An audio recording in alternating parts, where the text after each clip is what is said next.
আজকে 3 দিন হয়ে গেল, বাড়িতে ফেরার কোনো নামই নাই। গ্রামের বাড়িতে যদি একবার যায়, অফিস বাড়ি ঘর সবকিছুই ভুলে যায়। বুঝলাম না, এবার একটু লেট বেশিই করতেছে। দেখি তো একটা কল দিয়ে।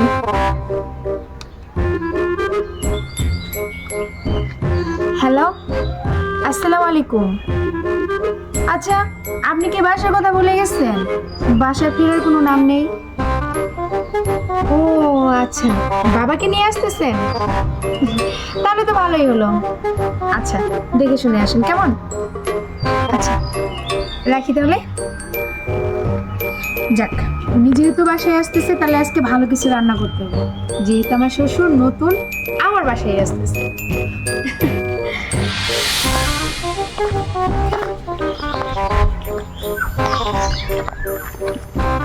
বাবা, আমি তো গ্রামে ভালো ছিলাম, তুই কেন আমার এই শহরে নিয়ে আসলি?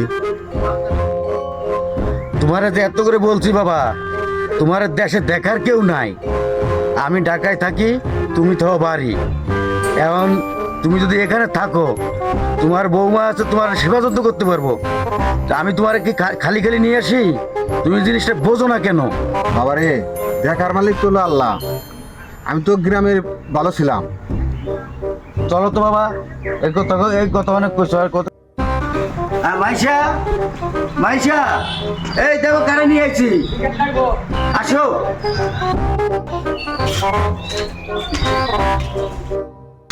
বাবা, আসসালামু আলাইকুম। ওয়ালাইকুম আসসালাম। কেমন আছো মা? জি ভালো আছি, আপনি ভালো আছেন? হ্যাঁ, আলহামদুলিল্লাহ, আল্লাহ রাখছে ভালো। আচ্ছা বাবা, ঘরে চলেন। আচ্ছা, তোমারও তো একটা কথা বলা হয়নি। কি কথা? বাবা হঠাৎ করে না চোখে দেখতেছে না। কি বলো তুমি? হঠাৎ করে আমাকে এই কথা বলতেছো, বাবা চোখে দেখতে পায় না মানে? তাহলে তো বাবাকে ভালো কোনো ডাক্তার দেখাতে হবে। না, এটা তো দেখাবো, এর জন্য তো গ্রামে তো বাবারা নিয়ে আসলাম। একদম ঠিক কাজ করেছো, তুমি একদম চিন্তা করবে না। বাবা যেহেতু তোমার, বাবা কিন্তু আমারও। আর আমার বাবা যেহেতু, আমি তার সেবা যত্ন সুন্দরভাবে করব। তুমি চিন্তা করো না, চলেন বাবা। আলহামদুলিল্লাহ, শুনে খুশি হলাম। চলো মা। চলেন।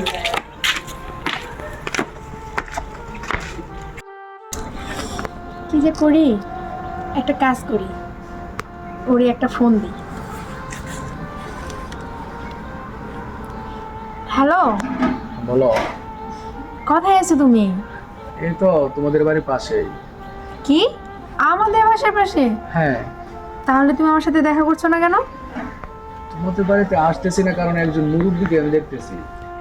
আরে ধুর ছাই, তোমার তো আসলে, তোমাকে তো বলাই হয় নাই। উনি হলো আমার শ্বশুর। আর তার মধ্যে মজার বিষয় কি জানো?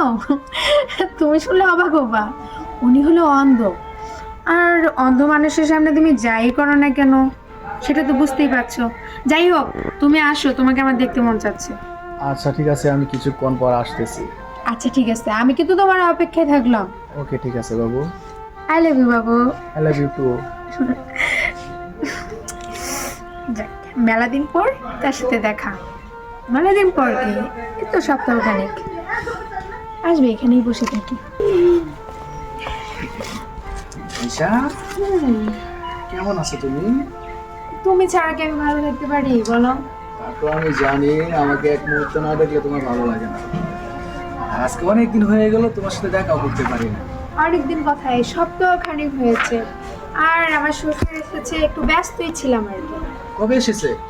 এই তো 2 দিন হলো। দুদিন? তুমি কি জানো সত্যি যে তোমার শ্বশুর চোখে দেখতে পারে না? আশ্চর্য, সমস্ত কাজ কাম আমার করতে হয়, একটু আর কি ব্যস্ত থাকি, এই আর কি, বুঝছো? তা তো একটু থাকতে হবে, যত হোক তোমার শ্বশুর। আরে রে আপা, দাঁড়ান দাঁড়ান, আপনি এই যে আরে তোমার ভাই, একটা কাম করলা কারিমা। হাই রে কপাল মন্দ, চোখ থাকিতে অন্ধ। আসলে আপা কি জানেন, আপনাকে দেখে না আমার খুব মায়া হয়। আপনার চোখগুলো যে এভাবে নষ্ট হবে আমার জানা ছিল না। কি করবো মা, আল্লাহ অহংকা। কি করবো গো মা, আল্লাহর কাম আল্লাহ করছে। বয়স এখন শেষ, অন আল্লাহ আমার 2টা চক্ষু নিয়ে গেছে গা। কি করবো বলো?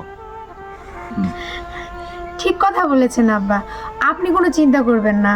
আমি সব সময় আপনার সেবা যত্ন সব সময় করব, যাতে করে আপনাকে মনেই না হয় যে আমি আপনাকে আদর করি না, সেবা করি না, যত্ন করি না, তাই না বাবা? আমি আপনার এমন সেবা করব যাতে সারা জীবন কেন মৃত্যুর আগ পর্যন্ত স্মরণ রাখেন, কোনো কমতি রাখবো না। হ্যাঁ বৌমা, তোমার মতো বউ যেন প্রতিটা ঘরে ঘরে হয়, এটাই দোয়া করি। বাবা, তুমি এখানে বলে রয়েছো কে? তুমি না এখন শুয়ে থাকার কথা?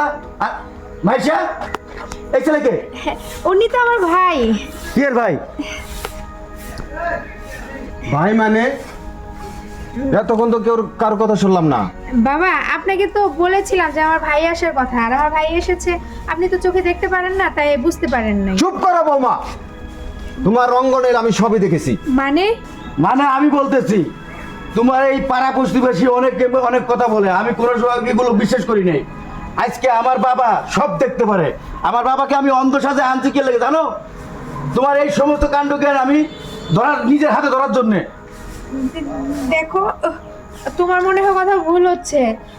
বাবা চোখে দেখে মানে তুমি যদি খালি আমার পুত্রবধূ না হয়ে যদি আমার মেয়ে থাকতে না, তাহলে তোমাকে আমি জব করে নদীতে ভাসিয়ে দিতাম। তুমি এই মুহূর্তে আমার বাড়ি থেকে বের হয়ে যাবা। তুমি ডিভোর্স লেটার সমাবর্তন পেয়ে যাবা। চলো বাবা, ঘরে চলো। চল। শোনো,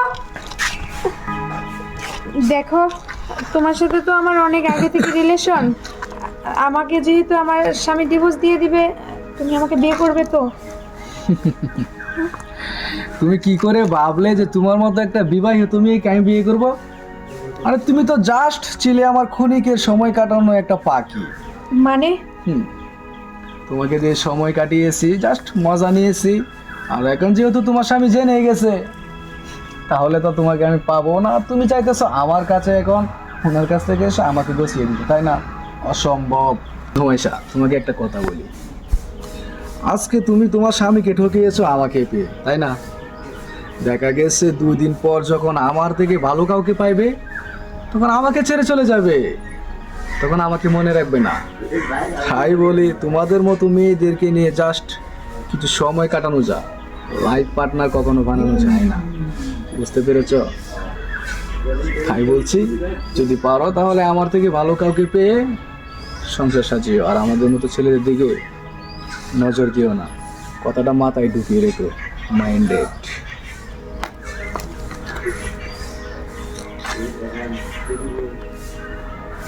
নিজের পায়ে নিজে কুড়াল মারলাম।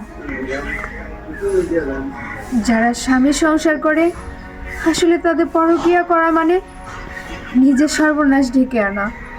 ভুলটা আমারই। আমার সাজানো গোছানো সংসারটা আমি নষ্ট করেছি। আপনাদেরকে বলছি, সাজানো গোছানো সংসার কোনো পরপুরুষে আসক্ত হয়ে নষ্ট করবেন না। ভবিষ্যতে সারাটা জীবন কাঁদতে হবে।